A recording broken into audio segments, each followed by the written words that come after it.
What's going on, guys? It's your boy Scrubae here, and welcome back to Rants, the weekly series where I just kind of talk about whatever I want for an extended period of time.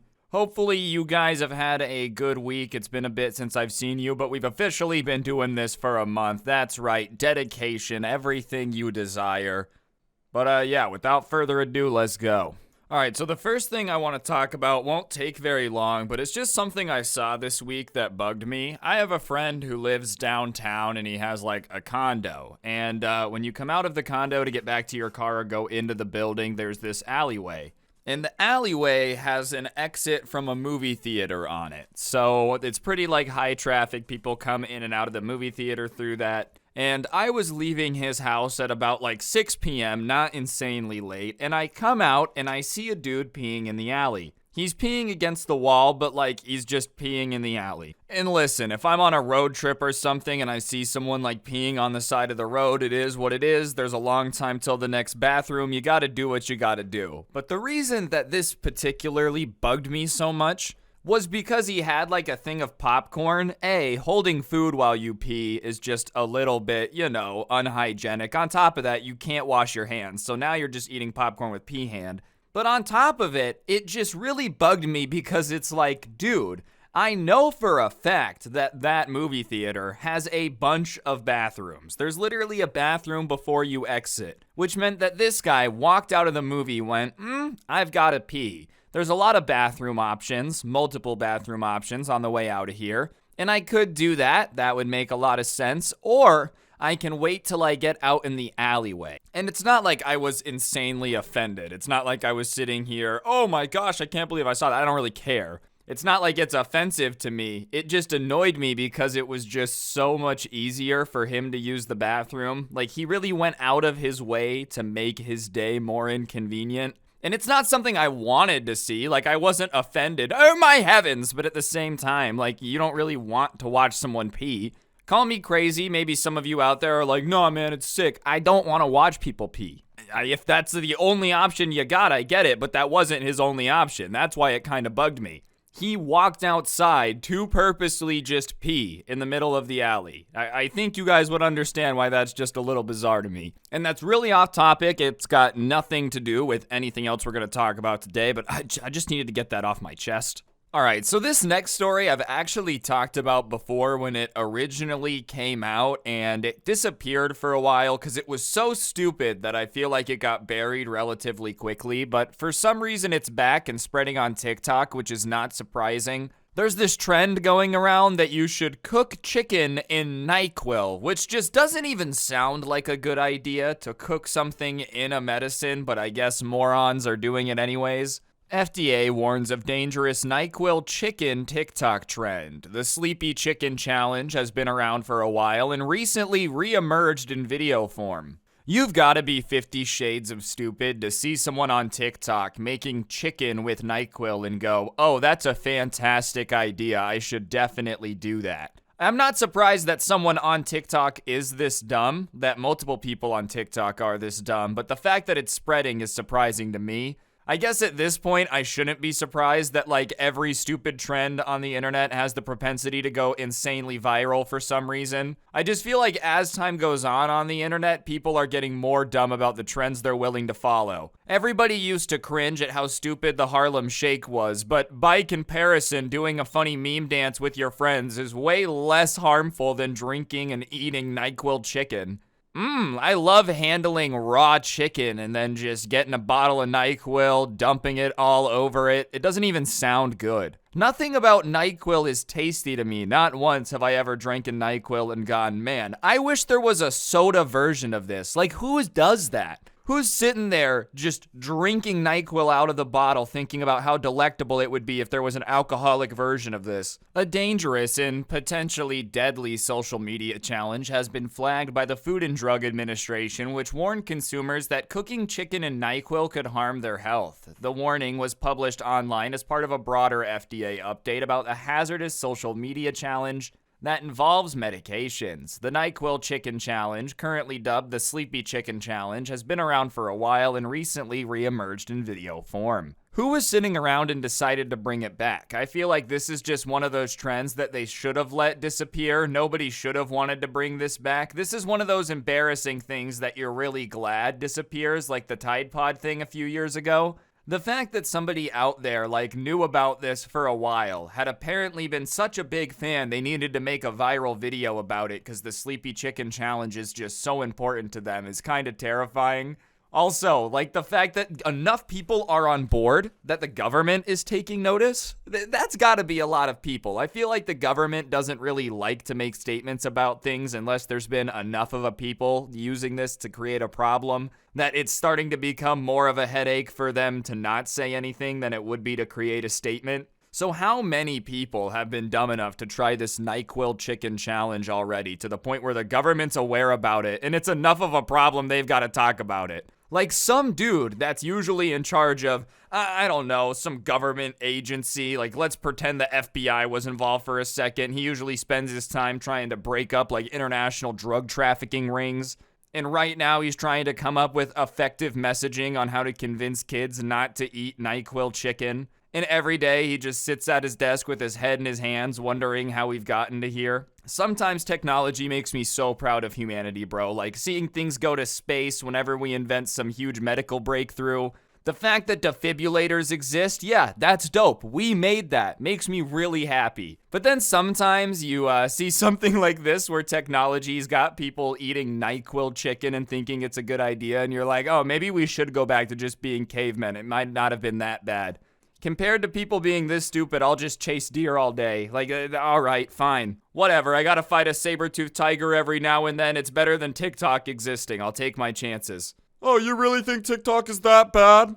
No, it's called exaggeration, man. I don't actually want to fight a saber-toothed tiger. I don't think that would go very well for me. I'm a 21st century boy. What would I do to a saber-toothed tiger? Just angrily look at it and then get eaten insanely fast? The FDA actively monitors social media trends in efforts to combat the spread of online misinformation, an FDA spokesperson told Today in an email. The agency will continue to prioritize the safety of consumers and regulated products and will issue warnings and customer safety advice where most appropriate to keep people safe.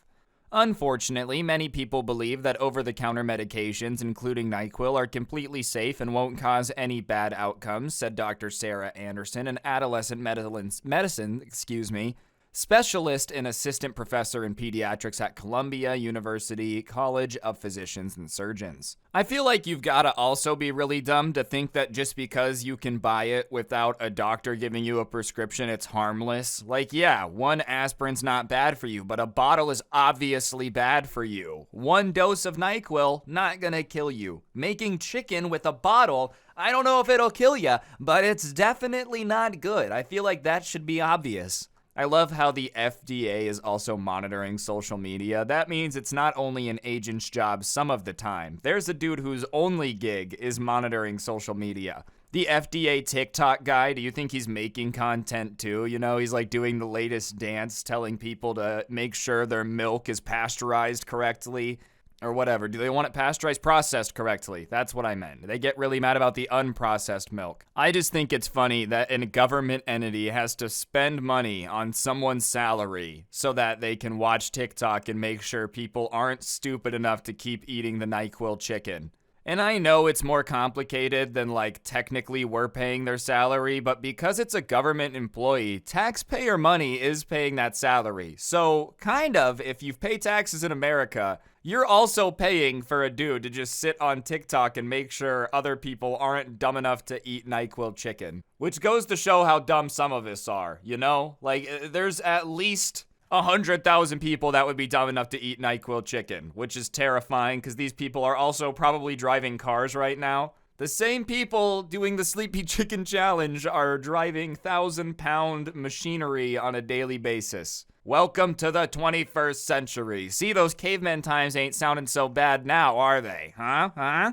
It's worth pointing out that kids are not trying to hurt themselves, Stallbeck said. They just think it will be funny or fun. My recommendation is to have ongoing education with your kids. Explain to them that just because medication is sold in the store doesn't mean it can't be harmful. Yeah, you just should do that. It's important to emphasize that with any medication, including ones that look benign, like whatever that is, if you take too much, you can get really sick and die. If you use it in ways it's not supposed to be used, you can get sick and die. Kids are often receptive to these kinds of messages. Let them read the bottle and see what the right dose is. Oh, are kids usually insanely receptive to that message? If you do this, you will die! The kids are crying, you know? Why are the kids crying? I don't know. I just told them that if they take NyQuil, they're gonna die, and now they don't want to take it. I don't understand what's happening.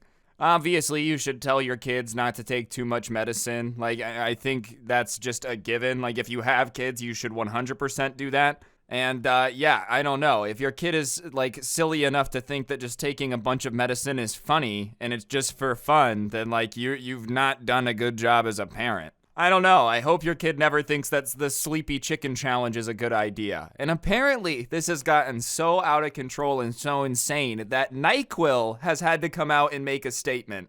I'm sure they're very upset about that. They were thinking that NyQuil sales were through the roof. They were really enjoying it. So this guy tweeted something about like how he loved the new recipe, the chicken's gonna be a knockout. And so NyQuil tweeted that consumer safety is their #1 priority and they do not endorse inappropriate use of the product. It's an OTC medication that treats nighttime symptoms of the common cold and flu. And it should be taken as directed using the dosage cup provided to not exceed 4 doses in 24 hours. So the FDA has to have a guy looking at social media, and now NyQuil is gonna have to start releasing ads that NyQuil, it's really great for going to bed and nothing else. Please do not use it in your chicken. Please, we do not want to be sued. Please, please, please do not use it in your chicken, please. We are certainly living in the strangest timeline. Like, imagine going back to the 70s and trying to explain to someone that there's a trend where people are making videos of themselves making sleepy chicken. And they would be like, gee willikers, how does everyone have a camera? We must sure be rich in the 21st century. And you'd be like, no, it's on your pocket computer. And they would not know anything that you're talking about. We're in the weirdest timeline for sure.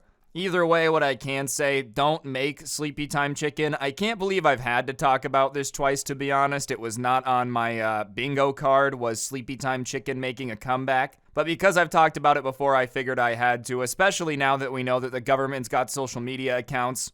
So to whoever's running the FDA YouTube, if you want to leave a comment on this video, that'd be cool, helps boost engagement. You probably can't though. He has to like leave under every single comment that this comment does not represent the thoughts and opinions of the FDA. Could you imagine, man, the FBI's got a YouTube channel, they just start commenting on conspiracy videos being like, this is definitely not what happened. I can't tell you what actually happened, but that is definitely not what happened. Either way, don't do NyQuil chicken. All right, next up, we're going to talk about Nvidia, whatever. I don't really care. People say it however you want to say it. Doesn't matter to me. Regardless, they are going to be releasing the 4 series of cards, which is going to be like the 4090. I think 3090s are still relatively hard to find. I can find them in stock, like if I spend a lot of time looking, but considering the 3 series haven't been in stock, especially with all the pandemic craziness, I'm surprised they're launching the 4 series as soon as they are. And on top of it, they're really going to be pricing a lot of people out because it's going to be even more expensive than the 3 series cards were. And I don't know if that's going to backfire just because I feel like crypto mining is not necessarily as booming as it was, and I think that was driving a lot of the demand for the old cards. Nvidia betting hike won't deter core gamers holding out for its next-gen chip.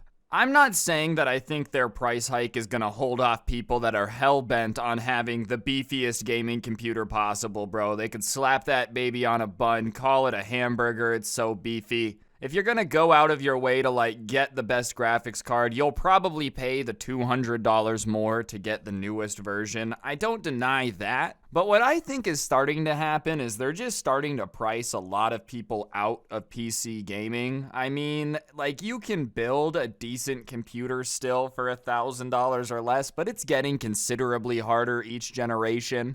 And I feel like what might start to happen is almost what was starting to go away for a bit, where I feel like the barrier to entry for a while on PC gaming was getting lower and lower, cheaper and cheaper, and for whatever reason the last year or two, top of the line stuff, the price just seems to keep going upward. And listen, when you start talking about individual pieces and parts getting near the $2,000 mark, it's nuts to assume anyone that's not a full-grown adult with a 40-hour-a-week job is going to be able to afford it, and even then, it's not cheap. If a graphics card alone is going to start costing $2,000, you start doing RAM, motherboard, processor, power supply. $3-4 on a PC, if you go top of the line everything, is not going to be unheard of, and I think that's going to be a turnoff to a lot of people. And I especially think about, I got into PC gaming when I was 16 and I had my first job. I saved up money and got a computer. You know how long it would have taken me to save up $4,000 working a minimum wage job in high school while paying for gas and stuff like that? An insanely long time. I don't know. I think that's why I'm so into PC gaming, is because I've been doing it for a long time. And I think if you let people not be able to afford a PC till they're 30 when they have a mortgage and kids, they're not going to want to play it anyways and not be interested.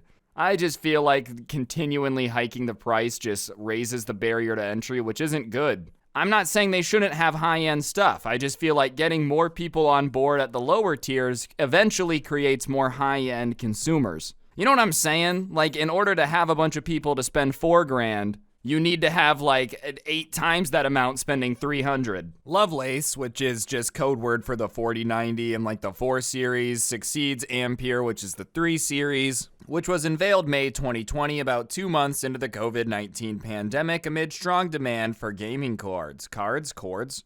When the Ampere-based gaming cards were introduced in September 2020, the top-of-the-line 3090 listed for $1,499 and the mid-tier 3080 at $699. For the respective classes of chips, that's a 7% price hike for the top-tier chip RTX 4090 to $1,600 and a 29% hike for the mid-tier RTX 4080 to $899. As for the 3090, an upgraded version of the original was going for $1,100 at Best Buy and an advertised $900 price drop.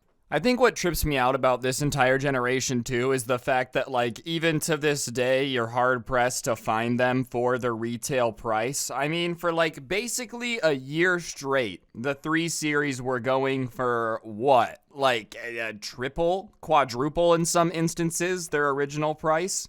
So maybe that's why this trips me out so much, is that I didn't pay resale for a graphics card, but it feels like even this last generation that's 2 years old, most people can't get their hands on as is. So the idea that they're going to come out and release it with a price hike probably doesn't have people insanely thrilled. And it'll be interesting to see how much it sells. I think this is the first real test to see how much the GPU market was being held up by the crypto miners, because I know Ethereum, the second biggest crypto, you were able to use graphics cards to mine that and make money, which was pushing a lot of the demand for it, but they recently just stopped that being able to be mined. So it'll be interesting to see if they can charge these inflated prices and still have it sell out constantly, or if gamers were actually driving a majority of that demand. Because I feel like for a long time, gamers have been using the crypto community as a little bit of a scapegoat. Oh man, I could only get my hands on a graphics cards if only those crypto miners weren't buying them all up. And I guess we're about to really find out, If they release these and they're impossible to find, then we know it's not that, because the crypto market's tanked and Ethereum can't be mined anymore. But if they release these and they're sitting on shelves for months at a time, then thankfully they're going to have to start dropping prices, because the artificial demand of all the graphics card miners that is gone now is going to come back to reality. That's what I hope happens, just because $900 for a mid-tier graphics card is what I'm talking about in terms of pricing people out. Whatever, a 7% increase for top-of-the-line technology. The people that were already willing to buy a 3090 are going to pay an extra $200 for a 4090. But I think that mid-tier, the more you start jacking up that price, $200, that's a huge chunk to change if you're already working with a budget for your PC build. If you're already not trying to go over a certain price, $200 can really make or break that. So I don't know. It'll be interesting to see how all this shakes out. I just felt like talking about it because, I don't know, I like gaming PCs. And on top of that, it's fascinating to see like a company that hasn't been able to keep any products in stock for the last few years saying that it's going to be no issue, guys. Don't even worry about it. We're raising the price, but everything's going to be fine. I don't know. If there's one company that I don't really trust what they say, it's Nvidia. No offense to them. They make great graphics cards. But every time they've said, oh, you guys are going to be able to start getting these in stock, don't worry, or like, nah, don't sweat it, everything's going to be fine, it tends to not be fine. That's just tech companies in general. I feel like they used to have the best slogans. Like, didn't Google's used to be don't be evil? And now I feel like all the tech companies are just very slowly becoming like James Bond evil corporation caricatures of themselves. We'll just keep raising the prices because these idiots will buy anything. It's almost like a CEO from a comedy movie that's just not appreciating the customers he has, and he's going to have a huge change of heart. Maybe the CEO of Nvidia will get Scrooge McDucked and he'll have like that Christmas Carol experience come out of it all. I need to give graphics cards away for free. I really, really highly doubt that. I just thought this was interesting. So let me know if you're going to be getting a 4090 or like the 4 series cards. If you agree with me that I just think the more you jack up prices on those lower mid-tier cards, the more it keeps people out of PC gaming. And if you don't give people a chance to get into it at a low price, they never stay into it long enough to be like willing to invest the big bucks that you want them to be giving you in the first place. But whatever, I'm just talking out my butt while playing Star Wars gameplay, or Star Wars Lego gameplay, so I'm not an economic expert or anything. Alright, this next story is about a Karen. It's been a little bit since I've talked about like a Karen news story on here, but this lady was basically running like an unlicensed dental clinic out of her back room, and the police ended up investigating it and charging her for running an illegal dentistry. Which has to be one of the weirdest things I've ever heard of someone running illegally out of their house, you know? Like, she was just sitting there one day. I see all these people on TLC and whatnot, Dr. Pimple Popper, the plastic surgery guy, and that's cool, but I want to be a dentist. Usually you gotta go to school for that type of thing, but how hard can it be? I'll just rip people's teeth out in my living room. And what's more insane is she had that idea, and some people were like, yeah, sick, and then used her as a dentist. I don't know about y'all, but I feel like my teeth are one thing where if I booked a dentist appointment and showed up and it was just some person's house, I'm not gonna trust just anyone with like a dental chair to work on my teeth. If you don't even have an office that says like DDS, I'm not letting you do anything to my mouth, bro. I'm flabbergasted people would just show up to somebody's house and be like, nah, seems legit. Let me just go get this teeth cleaning real quick. You're lucky that teeth cleaning didn't come with like infected gingivitis or something. I don't know. But if this lady's not licensed, how do you even know she knows how to work on teeth? Like, there's not even a guarantee that this lady has all her teeth. And you're gonna trust her to be working on yours? I'm just saying. If I walked into somebody's living room and they told me to trust them that they're a dentist, just ask to see the degree. I feel like that's standard practice. Round Lake Beach woman charged with illegally performing dental procedures out of her home.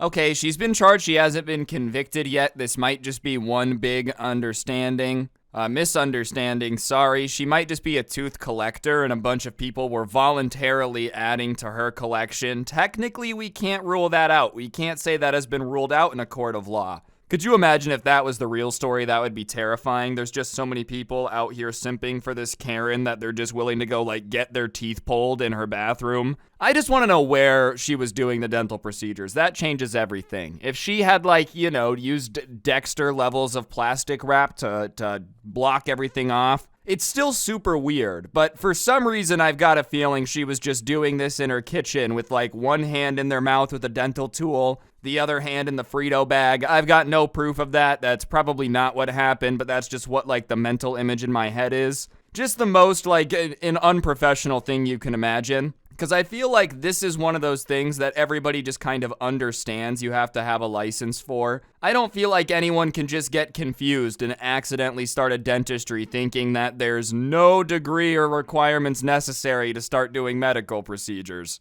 A Round Lake Beach woman was arrested after police conducted an investigation and learned she had been performing dental work out of her home while being unlicensed, authorities said. I would love to know how that investigation go down. Was it like a sting operation? Did some cop have to volunteer to go get his teeth done by the crazy lady running the dentist office out of their house?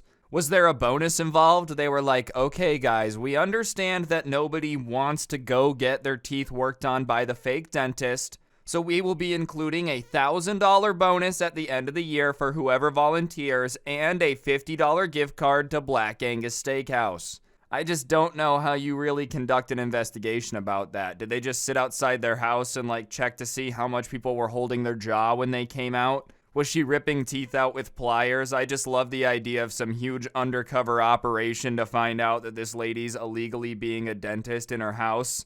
I would love a sting operation, you know? We need the cops footage for that. I know Cops got canceled, but we should only bring it back for, like, insane situations. If someone's faking being a dentist, it's a crime to make us miss out on that footage. That's it. That's all I'm saying. You're telling me you don't want to see what the inside of this home dentist office looked like even just a little bit? You're lying. You do. You definitely do. And that's not even a statement on the police. I just think that's some footage that would be hilarious to make a commentary video on. Just keeping on the topics of Karens, because I found another story that was crazy. We all know that every now and then Karens get up to no good, maybe taking a little bit of money out of the business account, doing a little bit extra double dipping on profits and whatnot. But I feel like there's just a few things that, like, everybody agrees we're just not supposed to steal from. Stealing from a school's not very cool. Stealing from a charity's not very cool. Stealing from a church is not very cool. This Karen, though, allegedly went above and beyond and decided to steal from a church, and not for like a small amount. Not like when they were passing the plate around, she just grabbed some and ran out the door. Nah, she allegedly took them for over $1 million. She got that 7-figure salary from hitting the scam on the church, allegedly. She's gonna start doing scam rap, you know? As soon as she gets out of prison, she's gonna drop First Day Out, but it's just gonna be about how she defrauded the Catholic Church. Florida woman stole $500,000 from church and helped hide nearly $1.5 million of donated funds. I know there's probably some edgelord like good right now in the comments, but you gotta remember, these are donations from people that are just trying to like donate to their local church and have a sense of community, and it's being misappropriated, which is just messed up, man. Like, imagine you were giving money under the pretense that it was gonna go to, like, build houses for the poor or something, and you found out that they were just kind of taking it and putting it in a secret bank account nobody knew about. It just feels weird to take, like, a bunch of money from something that could go to something good. It's like when people embezzle money from a school. It's like, alright, yeah, in most situations, is the school district spending money stupid anyways? Sure. But you should at least let it go to, like, being spent stupidly on the school. It shouldn't go to your bank account. I also just feel like that's an awful lot of money to steal. Like, no amount of money that you steal is a good amount of money to steal because it's just not yours in the first place. But $1.5 million, we're not talking about a tiny chunk of change here. We're talking about a pretty sizable investigation. I understand why they launched the investigation. When they, like, called him up and said, hey, there's some money missing. How much? It's not like they said 37 cents or some like ridiculously small amount. 1.5 million is enough to make any like serious investigative agency go, yeah, we kind of got to look into that. I just really wonder what their plan was. Like, that's also a large enough amount where they're definitely gonna notice that was missing. Like, I don't really know how much money churches are raking in these days. I've got no clue. I've never asked anyone who owns one. I don't know anyone who owns one. I don't even think that's how it works. I don't think there's a owner. But even if they're raking in the big bucks, I feel like $1.5 million is the big bucks. That's definitely gonna come up when they're like, hey, we had this and now it's gone. I feel like that's a very noticeable amount in accounting. There might be a small margin for error when someone's doing the books, like they're $1,000 off, but it's $100 million. Whatever, I did some math wrong maybe. I don't know, I'm not an accountant. It's probably good I'm not. Listen to what I'm saying. But you're definitely going to recalculate if you come up $1.5 million short. And they're going to start investigating where it's missing from. They're not going to just let that slide. A Vero Beach woman was arrested after police said she used more than $500,000 of stolen church funds and helped hide nearly $1.5 million in a secret bank account for more than 5 years. The Vero Beach Police Department said its investigation started in December 2021 when the Diocese of Palm Beach contacted investigators regarding a fraudulent bank account and the possibility of misappropriated funds that happened between 2015 and 2020 at Holy Cross Catholic Church in Vero Beach.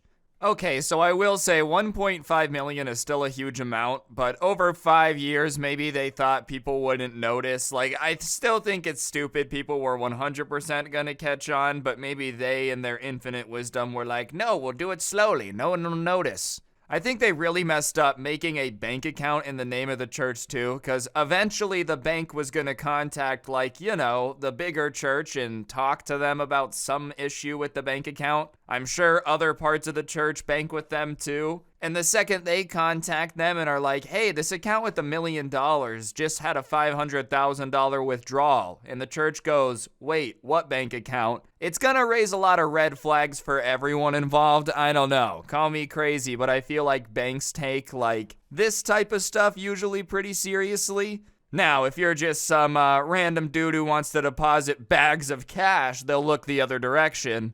But that's another video. Stealing is morally wrong, but I think especially stealing amounts this large, you're 100% going to get caught. Like, it just kind of becomes an inevitability at some point once you hit a certain amount. Like, look at Bernie Madoff. Like, yeah, he stole billions of dollars, but he did eventually get caught. Like, eventually it's going to unravel when it hits a certain amount, just because there's a certain amount that you're not going to be able to pay back. And there's a certain amount that people 100% are going to notice is missing and start looking into. So I really just don't know what they were thinking, and it's just even crazier to think that they were just like funneling donation money to this secret bank account that they thought nobody was going to find out about. Really, really, really one of the situations where you're just scratching your head being like, if you guys would have thought this through in the slightest, you would have known you were 100% going to get caught doing this. And while none of us know what happens after we die, I feel like I don't want to take my chances and steal from any church of any type. Because, like, what if you get up there and it's that guy?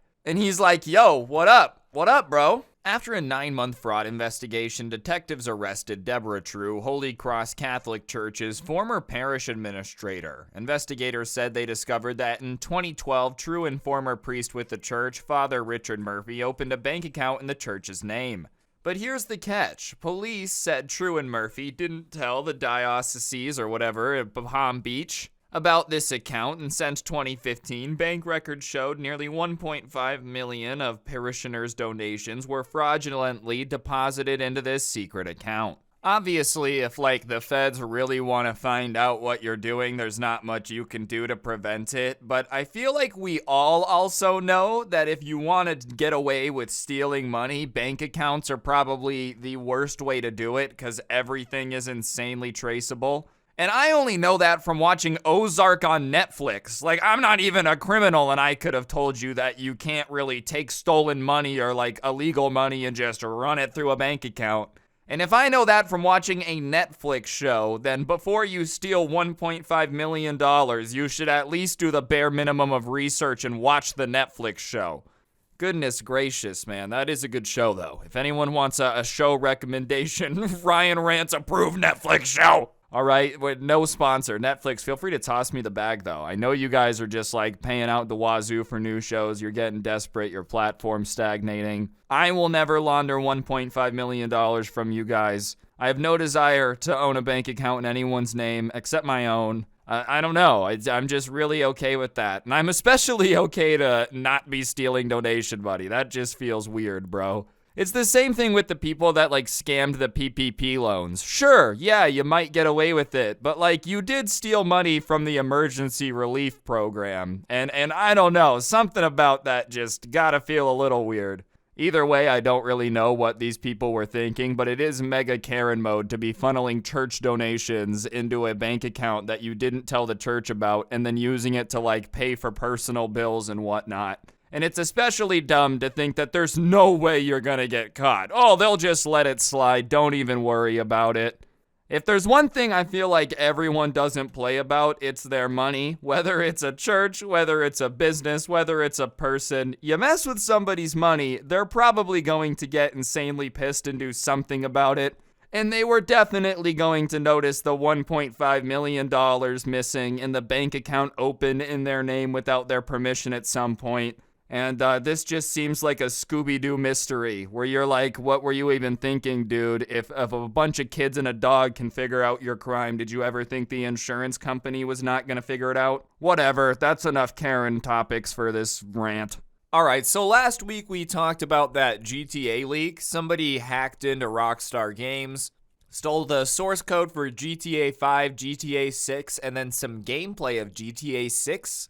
The FBI is looking into it now, but regardless, some of the information that ended up getting leaked, people have been looking through and trying to dig more information out of, obviously, because it's GTA 6. We all know that this game is basically like the generational game that everyone's hyped about. It doesn't matter. If someone's a gamer, they're probably at least a little bit hyped for GTA 6. I know I am, but someone going through it was able to make the map of what's going to be released in the game, and it's going to be quite a bit bigger than Los Santos, which is what we got in the last game, which I'm grateful for. I just expected at this point, the way the gaming industry was going, that like they were gonna make it really small and make me pay $10 for every street after that. Leaked GTA map coordinates reveal massive size of Vice City.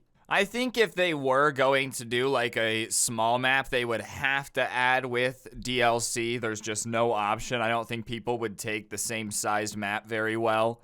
But I definitely am going to enjoy the fact it looks like there's multiple cities on the map. There's like islands and whatnot. It looks like there's going to be a lot more different things. I know technically there's another city in GTA 5 if you go up to that like small town, but let's be honest, it's not really a city.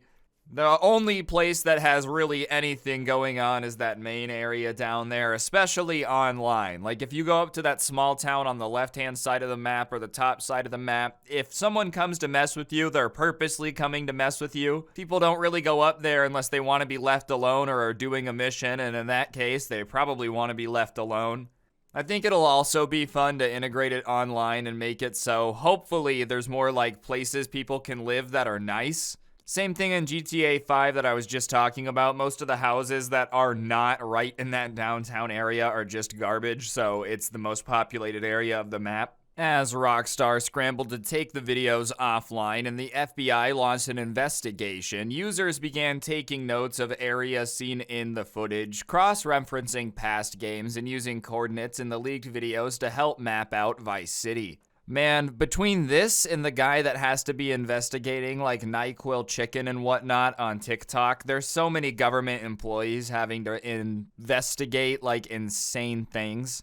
Obviously, GTA 6 is very valuable. I understand why they're going to get it investigated. It's like $1 billion franchise, a multi-billion dollar franchise. They can't just have their servers being compromised and data being stolen and nothing happen. But the FBI's got to be looking into this dude who's probably just like a cool hacker guy, you know, straight out of the movies with all the monitors and keyboards and stuff. But they're looking into him and they're like, sir, he's got a monitor that's dedicated to watching nothing but meme compilation videos all day. And his superior is like, you have to watch every video he's ever watched on that YouTube account. We need to see if there's any hidden messages. I'm sure the FBI is very thorough in the investigation. So could you imagine how much stupid stuff they're probably seeing on like people's computers? I just feel like our generation takes the internet a lot less seriously. Like, I just watch dumb YouTube videos all day while I'm making videos, documentaries, which I guess isn't dumb. But every now and then, dumb videos pop up. So if someone was trying to watch everything I've watched, it would just be really boring and there'd be nothing to it. They're trying to look for a secret message in like an entire PewDiePie Let's Play from 2009. Vice City's map size becomes even more impressive when you factor in how notable insider Tez2 suggested that GTA 6 will be adding new cities over time with single-player DLC, something unfortunately absent from GTA 5. Keep in mind, however, that the map could change and already may have changed drastically from what was leaked, so on release it could be different. In any case, once they finally share some official details on GTA 6, expect the map experts to get back to work and piece together this more modern-day take on Vice City. I'm gonna be really cynical here, okay? I love how the game GTA 5 has been out for what? Close to a decade now? Over a decade? I don't know, somewhere in that range. And they magically did not have the capability to add anything like a city via DLC. That's crazy. That's out of the question. That would be unheard of. That's bonkers. But now that the new one's coming out, they're going to be adding a bunch of cities. It just goes to show how much they're milking us like a fat dairy cow. Oh, yeah, we could have done this like 10 years ago. We just didn't feel like doing it because people were still buying shark cards out the wazoo. But now that everyone's starting to turn on us, we know that we have to take this next release very seriously. GTA is our main cash cow. Red Dead was good, but people don't really buy. I don't even know what the Red Dead shark card's called. Like, that just goes to show it. I can't even continue pretending to be Rockstar Games because I don't even know what it's called. They need this next game to be a hit, so I know they're going to take it seriously, but it's just kind of frustrating that they've wanted us to buy GTA 5, 3 different times now? 360, Xbox One, and the Xbox Series X. So, theoretically, if you just bought the standard edition not on sale, $180 worth of the same game with like nothing really that major added in DLC map-wise. But we already know that the next one, off rip, they're going to be adding a bunch of it. The gaming industry, ladies and gentlemen, you gotta love it. Either way, it'll be interesting when the game finally releases to compare it. I'm sure they're going to change basically everything that got leaked, but I wanted to keep y'all in the loop on that. All right, now we're going to talk about the economy. Yeah, woo, yeah. Half the listeners' eyes glaze over immediately. I just wanted to talk about this. If you haven't been paying attention, you probably should still know this. Housing prices have been going absolutely bonkers for the last few years. It's slowed down, but like houses are up, 50, 60%, even more than that in some really hot markets since the beginning of 2020. And it's not like people are getting paid that amount more in terms of their wages, so it's locked a lot of people out of the housing market. But it looks like the market is starting to freeze up, and usually after it freezes up, prices start to fall, which is good if you're looking to buy a house. Housing paralysis engulfs U.S. buyers with prices starting to fall. Soaring mortgage rates have led to the worst affordability in almost 4 decades, while sellers are also trapped in place. So for those of you that don't know, most people don't have cash on hand to buy a house. That's probably obvious, but you end up getting a loan called a mortgage, which is that amount spread out over 30 years. And when you get a loan for a lot of money, your interest rate matters a lot. Like if you're paying on a loan over 30 years, the difference between 2% and 6% is huge, especially in your monthly payment. And because most people are budgeting to afford a house based on what they can afford a month, the more that monthly payment starts to go up on average, the less house people can afford. And so the budgets start to go down in terms of affordability on like what people can buy. And so that kind of starts to squeeze the housing market because when money's cheap to borrow, like you can afford to borrow a $600,000 house and pay a $1,500 mortgage payment. Those interest rates rise up. That like $1,500 mortgage payment with double the interest rate, now you're looking at like a $400,000, $450,000 house. And when that starts to happen, people stop buying, sellers get stuck, and they start dropping prices to be able to sell the house that they need to sell, whether they like got to move out of state or something. And usually it's just a cascade effect. Like once one person's out, you don't want to be the last person out. People get fearful at that point. And I don't know, I'm kind of feeling mixed about this. On one hand, people are going to lose a lot of money. On the other hand, I don't think housing prices where they are is really sustainable. It's just like a completely unrealistic goal for someone with the national average salary to expect to afford a home with the way the prices have been rising, and especially with these new rates. So I think something has to correct because you just can't really have a world where or as functional society where no one's able to afford to be able to buy a home. I mean, maybe some people would disagree, but I don't know. I don't think like everybody renting forever is a very happy world. Especially here, we call it the American dream for a reason. You make that completely unobtainable, it's just not good. Wages being frozen is a big problem too. I'm not saying it's all housing prices, but I do think the way they've been going up is just unsustainable. The abrupt end of the pandemic housing boom, driven by the Federal Reserve's aggressive interest rate hikes, is leading to a sense of paralysis in the market. A sign prices decline will accelerate, with mortgage borrowing costs at the highest level since 2008. House hunters have gone scarce, priced out, or worried about overpaying as America braces for a potential recession. Even big Wall Street buyers are holding fire, waiting for lower values ahead. Everyone is coming to the view that prices are going to decline, said Mark Zandi, whatever, I'm sorry if I mispronounced it, all due respect, chief economist for Moody's Analytics. Until that happens, nobody is gonna buy. I think what this guy is saying is true sometimes, that like fear of a recession can become a self-fulfilling prophecy. Once people lose faith that prices are going to continue to go up, they're not going to want to buy an asset that they think isn't going to be worth that much in a year. And on top of it, with banks raising rates, it means they can literally afford less. So you put those two together, that's quite the wombo combo.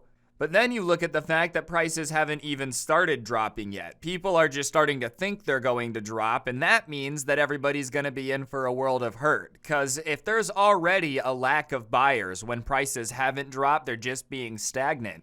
That pool of buyers is going to really dry up as soon as the prices really start to be affected. Because right now you might have people that just have to move, some people that still have money that they made during the last 2 years of the economic boom. But once people start losing the equity that they have in their houses, they can't sell their house to move. Trust me, the amount of people able to just go buy a house is going to shrink up dramatically. And I don't know at what level it balances back out and the supply starts to like even out with that demand again.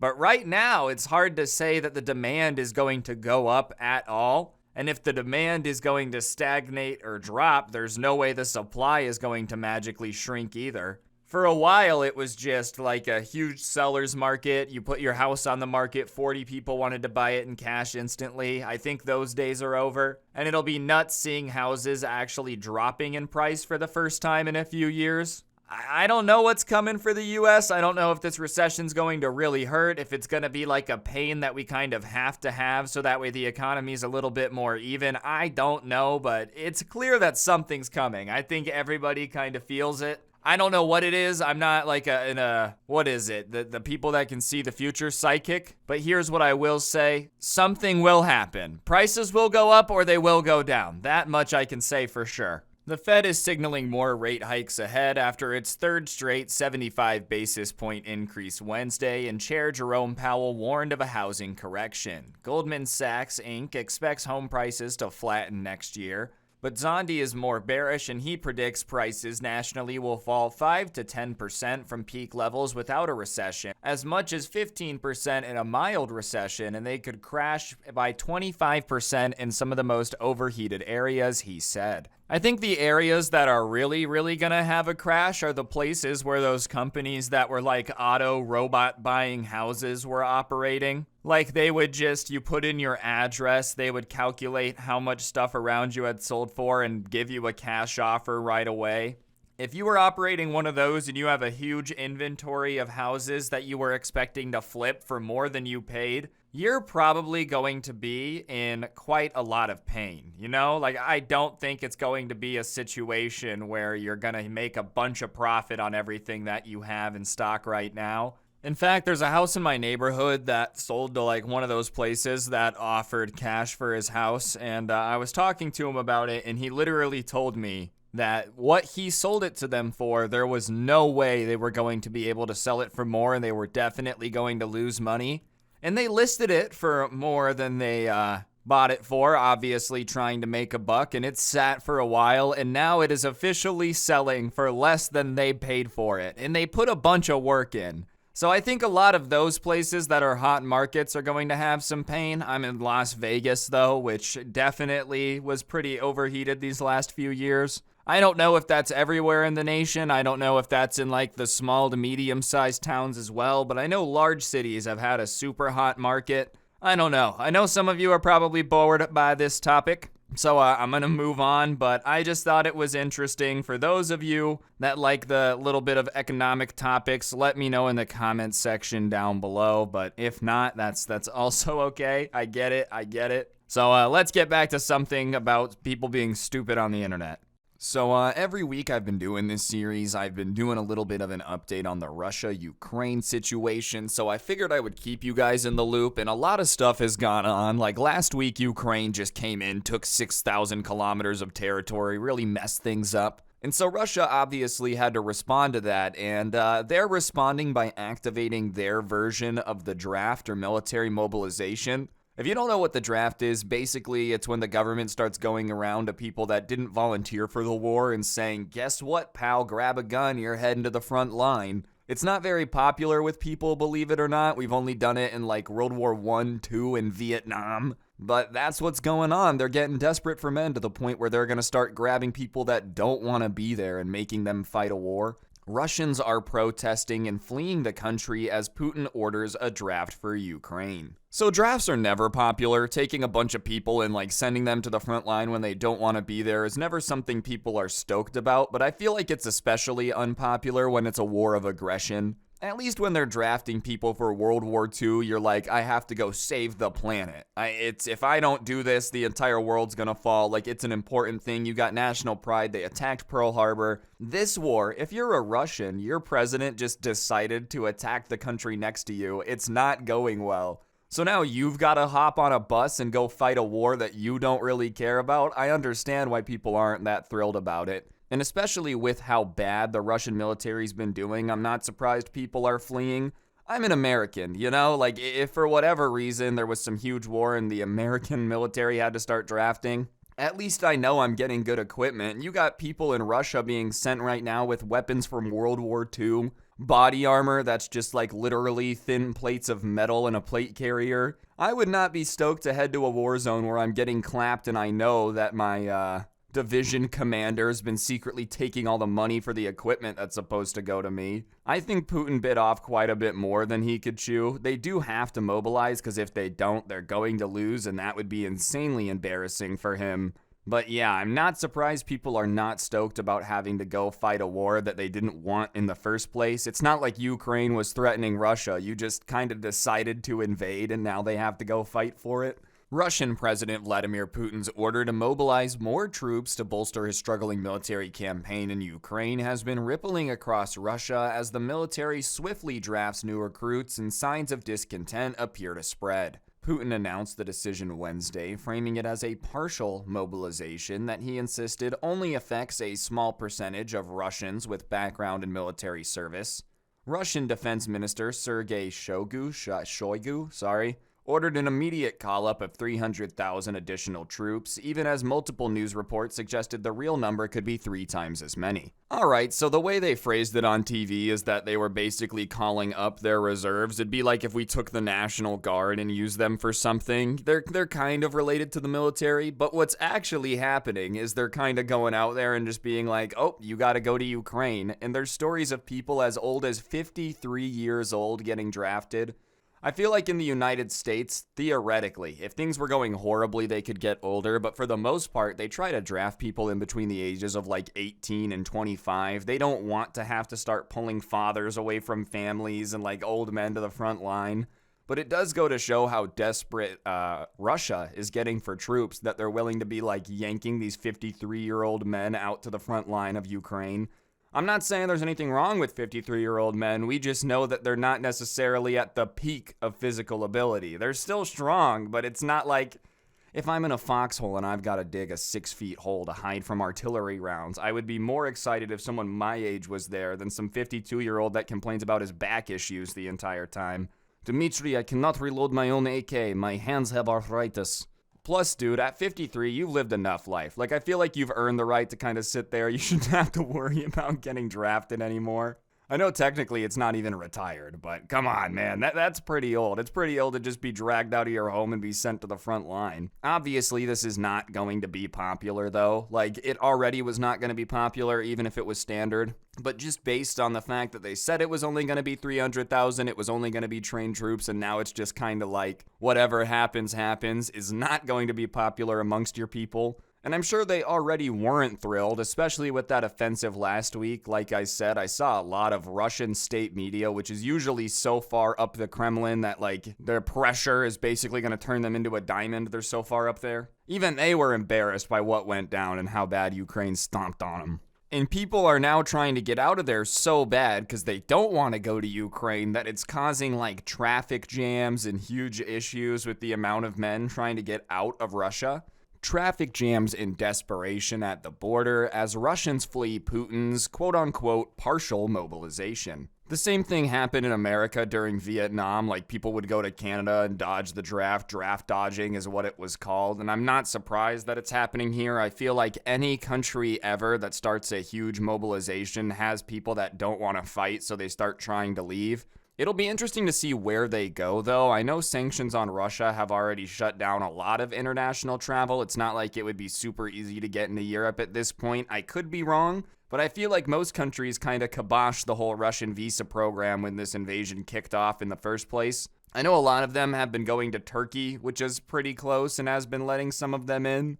But I don't know, what's your plan once you get there? Like, alright, you leave Russia to avoid the draft, you get to this new place, you're not gonna get drafted, but like, what now? Who knows how long this war is gonna last? Putin keeps saying that he's not gonna back down until he takes Ukraine, but at the rate they've been going, that means that the war is just literally gonna go on forever and eventually Russia will just run out of people, or Ukraine.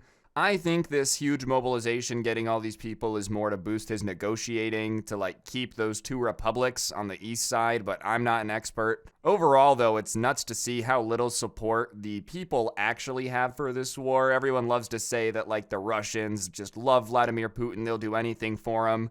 I think they have to say that. When you're out in public, you can't be like, oh brother, this guy sucks. But the fact enough people are trying to flee being drafted for his war, it's causing traffic jams, tells you everything you need to know about what they really think about what's going on. Vladimir Putin's partial mobilization of citizens for his war in Ukraine has already set in motion sweeping changes for many Russians as drafted men bid their families emotional goodbyes while others attempt to flee, scrambling to make it across land border crossings or buy air tickets out. For many of those leaving, the reason is the same: to avoid being drafted into Putin's brutal and faltering assault on neighboring Ukraine. But the circumstances surrounding their decision and the difficulties of leaving home are deeply personal to each. For Ivan, a man who said he's an officer in Russia's reserves and left the country for Belarus on Thursday, the motivation was clear. I don't support what's going on, so I decided I had to leave right away. I mean, I get people wanting to leave. If you don't agree with a war, it'd probably be hard to go sit in a trench and fight for it. But I feel like if you're gonna run, you might want to go a little bit further than Russia light. Like, isn't Belarus basically propped up by Russia anyways? That dictator wants to be besties with Putin so bad. I also feel like giving news interviews probably isn't the smartest idea. I guess he only gave his first name, and Ivan is probably the equivalent of some dude named like John giving an interview here. Still, man, it's been crazy to watch all of this go down. What's really funny is a year ago, everybody was like, oh man, the Russian military, it's old, but it sure is tough. Like, those are some tough guys. And here they are having to draft people like 10 years out from retirement to go fight a war against a country much smaller than them that they can't seem to beat. And it's not even like it's reached insurgency levels yet. I think it's almost impossible for any organized military to like control a population that doesn't want to be controlled. But considering this is still peer-to-peer warfare, like this is army versus army, you would have thought that the Russian military, that up until this war was thought to be like, oh, one of our biggest rivals, can't even win, man. Like that's kind of embarrassing. I don't know. I don't blame people wanting to leave for the mobilization. But I also don't think that this is necessarily all peachy good news. I think Putin's nuts. I don't think that's really up for discussion. He has control of a country with nuclear weapons. And the more embarrassed he gets, the more desperate he gets. I think the more willing he could be to do some stupid stuff that nobody in a different position would do, mainly because he's already nuts. So I don't know if this is good news. I don't know if it is bad news. It's good news for Ukrainians' offensive in terms of how it was. But even if these 300,000 people get there, are they able to hang on to the territory? There's going to be a lot of changes coming up. But there's your update. I felt like keeping y'all in the loop. I promised I would every week. So there you go. But we've got one more story that's somehow dumber than the NyQuil chicken to get to. Okay, so we all know TikTok does things sometimes that is not considered fantastic, and this next trend is just bonkers. I guess Hyundai and Kia, two car companies, didn't really do enough due diligence when it comes to the ability to turn the car on, and it's possible to turn it on with like a USB drive. You don't need the key. Someone figured this out, started making TikToks about it, and the internet being the internet, you can't really control who sees what you post. And some unsavory people ended up seeing it and using this little trick to steal people's cars. And so now there's going to be a class action lawsuit against Hyundai and Kia, which makes sense to me. Like, as a car company, you just kind of got to make sure people can't get in and start the car without the key. That's like your only job. But I think it's especially stupid that we're living in a day and age where if somebody wanted to commit Grand Theft Auto, they wouldn't actually need to know anything about cars. They could just go take a look at the latest TikTok trend. Victims of TikTok Kia challenge sue Kia and Hyundai after wave of car thefts. Car thefts were already up this year anyways, if I understand what's going on correctly, but yeah, obviously if there's some huge viral trend where everybody starts learning how to turn on a car without the key and get it to run, people are going to use it to steal cars. Is that right? No, obviously you shouldn't go steal people's cars, but people do it. People have been stealing cars since they started existing, even without a quick little 5-minute craft life hack on how to get it started. Now you just tell people in like a 15-second video, what's up guys, it's your boy KiaFan87 here to show you how to steal any Kia. Boom, there you go. You go downtown, you can probably steal 15 Kias in an afternoon.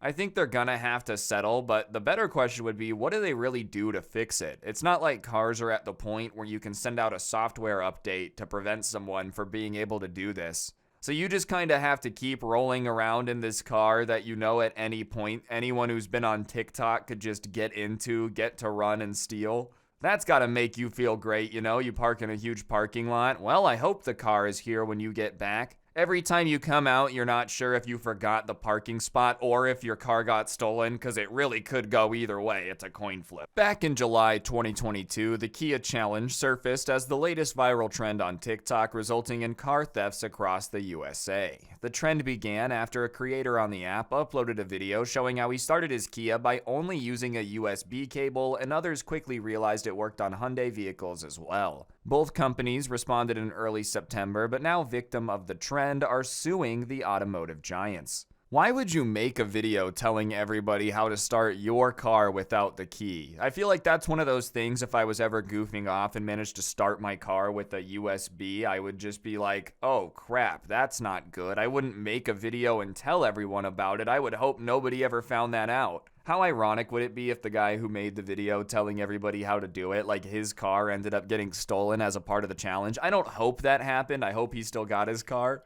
But he's the guy that posted the video telling everyone how to do it, and then his car goes missing. Oh no, how'd that happen? Maybe if you wouldn't have told everyone how to get the car started without the key, it wouldn't be a possibility. Usually lawsuits in America, I'm kind of like, that's frivolous and dumb. We're a very litigious country. We like to sue people. It's our favorite pastime. I throw it up there with baseball and football, lawsuits. But this one seems pretty justified. If I spend like 20 grand on a car and you tell me it's safe and great, and then come to find out anyone can steal it with a USB stick, yeah, I feel like that's kind of some false advertising going on. If I think it's cool, and then come to find out anyone can take it, that's a little bit of a misleading situation. It'll be interesting to see what they do to fix it. Like, that's what I'm really curious to see what goes down is, like, how do you fix it? Do you have everyone bring in their millions of Kias that exist and just change it because you were dumb and didn't double check? Is this going to become a standard test in the automotive industry? Can we start it with the phone charger in the car? Yes or no? We have to figure it out.